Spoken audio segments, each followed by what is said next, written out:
Welcome to your On TV News Desk. I'm here this afternoon with Bill Betournay. How's it going, Bill? It's going great, yeah. Going good. Now, he is here to talk about some stuff, some actual stuff. Now, Bill, you're an entrepreneur. You're from the Sault originally. Yes. You've created this product here. Yes. Can you tell me a little bit about it? Well, we're the first to market with a non-toxic, environmentally friendly industrial lubricant. In this case, the shop stuff is a penetrating oil. It's made from canola. We start with canola oil, and we produce biodiesel from that. And the biodiesel is used in all our products, including this one. And you recently brought this product to Dragon's Den. We did. So pitching to some pretty big Canadian business professionals and leaders. Can you tell us a little bit about what that was like? Yeah, I can. At first it was a little intimidating. Right, I can imagine. Yeah, there's some pretty big players sitting there this year. 2 new dragons this year. Vincenzo Guzzo from Montreal. Right. He owns Guzzo brand of theaters, and then there's Lane Merrifield, who sold a web application to Disney. Mm-hmm. So they're 2 new dragons, and both of them, along with all the others, turned on the drama for us in the den while we were filming. So it got really exciting. Yeah, it did. A lot of drama, a lot of excitement.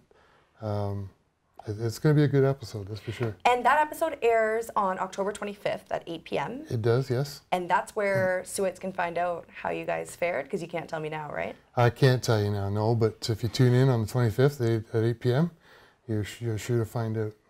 And what went into preparing you kind of explained to me before we started, the process, but can you share a little bit of detail of what went into preparing to go and pitch this to on Dragon's Den? Honestly, very little, because we didn't have a lot of time. Yeah, that's what you were saying. It so was short notice. we on the Thursday, the online application process closed on Friday. So the day before, on Thursday, that evening I threw in the application and I filled out the online application. And within an hour or so, we got invited to go down for the auditions, which was that Saturday. Right. So we had about 36 hours to prepare. I had to take the day off work for starters. So got through all that. We got my business partner, Jeff Greco. Him and I went down for the auditions. And we prepared our pitch in the car going down. Oh, wow. And we had no idea what we were doing. Like, we didn't know if we were pitching to dragons, we didn't know what was how the process worked exactly. Was about. Yeah. So, we did it all in the car on the way down. We got down there kind of late at night, so we grabbed a quick hotel room and got up first thing in the morning. We were the first ones to pitch, so we didn't really have time to get nervous that morning. Yeah. We were pitching by I think 7:30 or 8 o'clock, something like that. We were in front of the producers of the show. Oh, wow. And it went well. We were nervous, no doubt about it. We were doing a little bit of shaking, but it was fun. It was all good. We got through that, drove back home Saturday. They told us it'd be about 3 or 4 days, and they'd call us to let us know. And they did. They called us on Wednesday and invited us down to film. Wow. Yeah, so that's when things really started. So how long did you have to prepare before filming? So after the audition. Yeah. So they called us on Wednesday, and they told us that the filming would be a week and a half Saturday. Right. So we had all week to put it together. We had to figure out a display and we had to present our product. So I put together some rusty seized up nuts and bolts and got our presentation all together during that week. And then we know the product fairly well. So, we know it as good as we can know it, I suppose.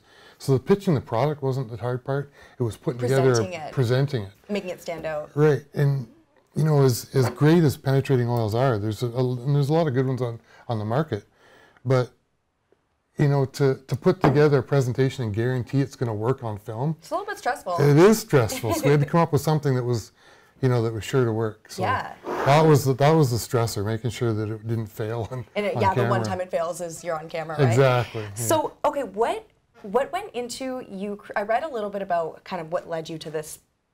Kind of creating this product, but can you share for our viewers like how you kind of ended up where you are now? Well, that could be a long story. It started by accident. I was making biodiesel, and I was making the biodiesel out of canola.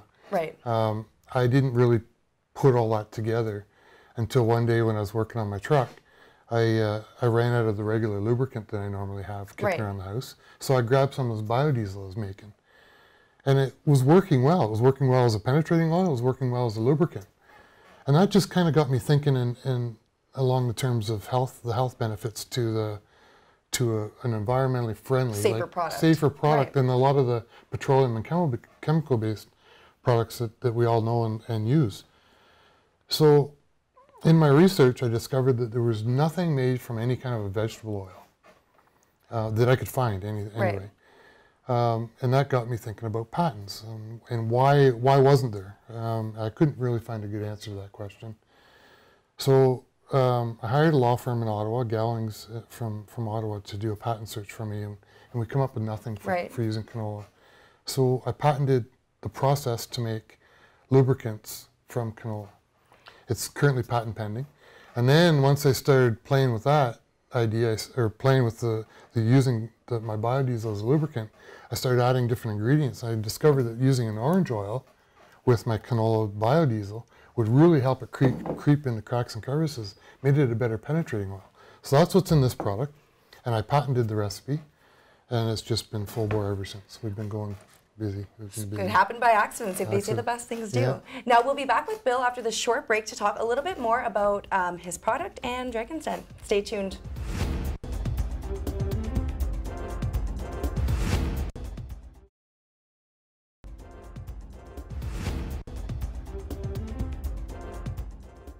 Welcome back to your news desk. Here with Bill Betournay, talking about STUFFF lubricants and his experience on Dragon's Den. So, you know, you create the project, you created the product and you started selling it locally here. Yeah. And then it kind of, I see you sell it, you know, in quite a few places in Ontario. So it's grown exponentially since. There's been a lot of legwork to that. Every one of those stores have had to go visit and pitch the product, right? Yeah. So there's been a lot of pitches going on over the last couple of years, and more specifically the last year. This has been our year to, the big year? To market and make as much noise as we can. So yeah, I've been to all those stores and had to try and talk them into giving it a try. So in terms of you know, the product, we talked a bit before about the name, because at first I thought it was just kind of an interesting play on the word stuff. Yeah. But you told me the name actually means something. Can you explain? Yeah, the 3 F's. So back when I was working on my truck, you know, and I didn't have a name for it, I was referring to it as stuff, for one. Right. So, like we refer to everything as stuff, and we don't really have a name. Yeah. But that got me thinking about using the name Stuff, and I discovered that TV Ontario had the word stuff with 2 F's trademarked. Right.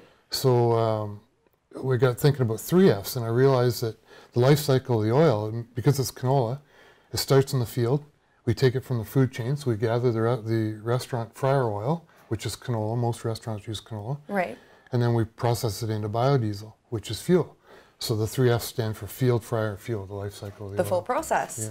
That's interesting. Now, I kind of want to take it back to, you know, your experience on Dragon's Den. Now, you know, as someone, in addition to that experience, you've also, I mean, your product has received awards, the 2018 Northern Ontario Business Awards, the 2016 SSM ART Awards for Innovation Company of the Year. Yeah. So you've really made a name for yourself, not only in Sault Ste. Marie, but it sounds like, you know, across through the industry. What would your recommendation be to young entrepreneurs that are kind of looking to get their feet wet with maybe an idea or a product that they have? Well, it takes a lot of work. It's not easy. It's not a 9-to-5 job. It's not something you can just decide you're going to do. Yeah, you wake up in the morning, you think you'd eat it and breathe it all the time.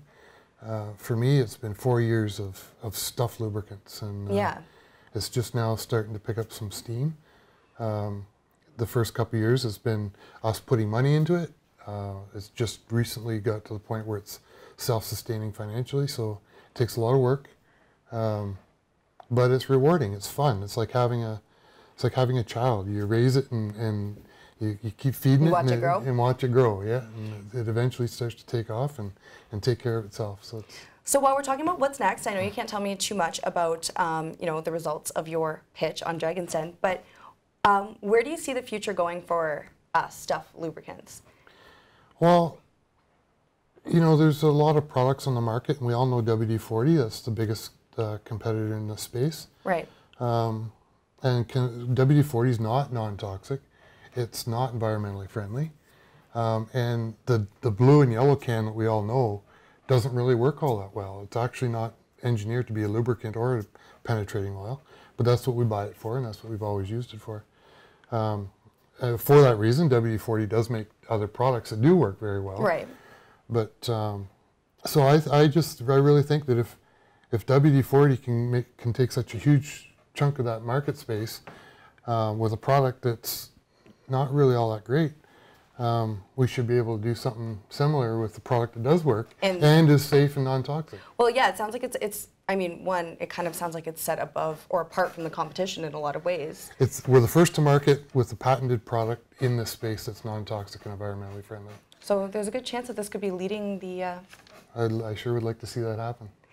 Now, I mean, you've kind of covered, I think, everything that you can share with me, but what do you, my final question will be, what's the biggest thing that you took away from your experience on Dragon's Den, and maybe just, you know, your experience in the entrepreneurial field in Sault Ste. Marie as a whole? Well, I gotta throw a pitch out to the SMIC, the Sault Ste. Marie Innovation Center. They have been phenomenal. You know, and this goes to your question about up and coming new startups and stuff. Right. We didn't know anything about business, especially retail type products like this when we got into it. So the Sault Ste. Marie Innovation Center really held our hand and walked us through all the steps, right from the patent process to the trademark to, you know, they walked us through the steps to get us where we are today. We wouldn't have this product on the market right now if it wasn't for this. So they really helped to provide the resources that up and coming business operators need. They were without a doubt. They're the reason that we've got this product. So your recommendation to young entrepreneurs would be, if you're not sure where to start, maybe talk up the Innovation Center and see what's available locally. Exactly. Go see Taylor and the folks down at the Innovation Center. Great. Well, thank you so much, Bill. I can only imagine how busy you are right now for coming down and sharing with us a little bit about your product. Now, Saultites, tune in to Dragon's Den on the 25th at 8 p.m. to find out how STUFFF lubricants fared in the den. Thank you very much for this opportunity. Thank you, and we'll be back with more news coming up on TV after this.